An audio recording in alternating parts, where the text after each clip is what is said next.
मुंबई, एक ऐसा शहर जो कभी सोता नहीं। रात हो या दिन, यहाँ कुछ ना कुछ चलता ही रहता है। लाइट्स ऑन होती हैं, रोड्स भरी रहती हैं और लोगों को लगता है कि मुंबई में रात भी सेफ होती है। ऑफिस के बाहर खड़ा राहुल भी बस एक और थका हुआ इंसान लग रहा था, जिसे सिर्फ घर पहुंचना था।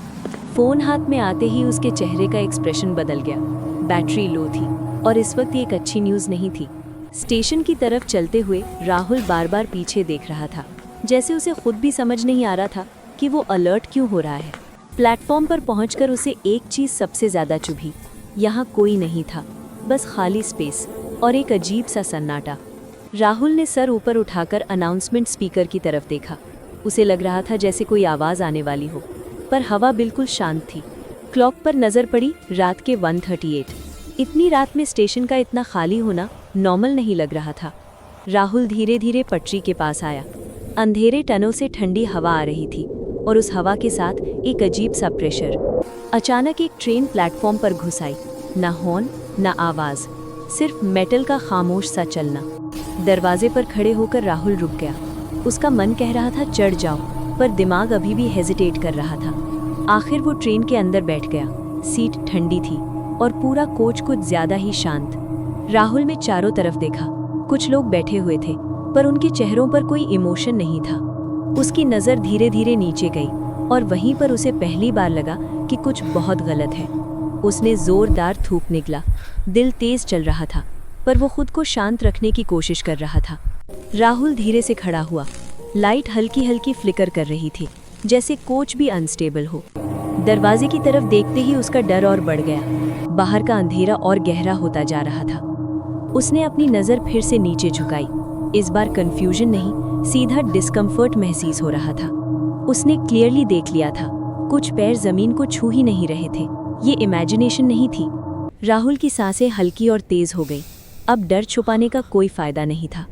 सीट के किनारे को इतना जोर से पकड़ लिया जैसे हाथ छूट गया तो वो खुद भी गिर जाएगा। खिड़की के बाहर देखा, न लाइट्स न स्टेशन, सिर्फ काला अंधेरा। अब राहुल श्योर हो चुका था कि ट्रेन शहर के नॉर्मल रूट पर नहीं है। वो धीरे धीरे दरवाजे की तरफ बढ़ा, जैसे गलत मूव सब कुछ खत्म कर देगा। बाहर का सीन देखते ही उसकी आंखें फैल गईं। ये कुर्ला यार्ड था, जहाँ सिर्फ डेड ट्रेन्स रहती हैं। वो तुरंत पीछे हटा। अब ये सिर्फ अजीब नहीं, ये खतरनाक हो चुका था। तब उसने महसूस किया कि उसके बिल्कुल पीछे कोई खड़ा है। जब वो मुड़कर देखा, एक लड़की खड़ी थी, बिल्कुल चुप, बिल्कुल स्टिल। उसके दुपट्टे पर लगे खून के दाग राहुल के दिमाग को फ्रीज कर गए। लड़की ने जैसे ही अपना हाथ उठाया, राहुल की पूरी बॉडी स्टिफ हो गई। वो हिल नहीं पाया। डर ने जैसे उसके पैर जमीन में जमा दिए। उसने बिना सोचे अपना हनुमान लॉकेट पकड़ लिया। ये रिएक्शन था, लॉजिक नहीं। कोच के कोने कोने से धीमी आवाज़ें आने लगी, जैसे कोई धीरे धीरे बोल रहा हो। आवाज़ें तेज होती जा रही थी। राहुल ने कान ढक लिए, पर आवाज़ें दिमाग के अंदर आ चुकी थीं।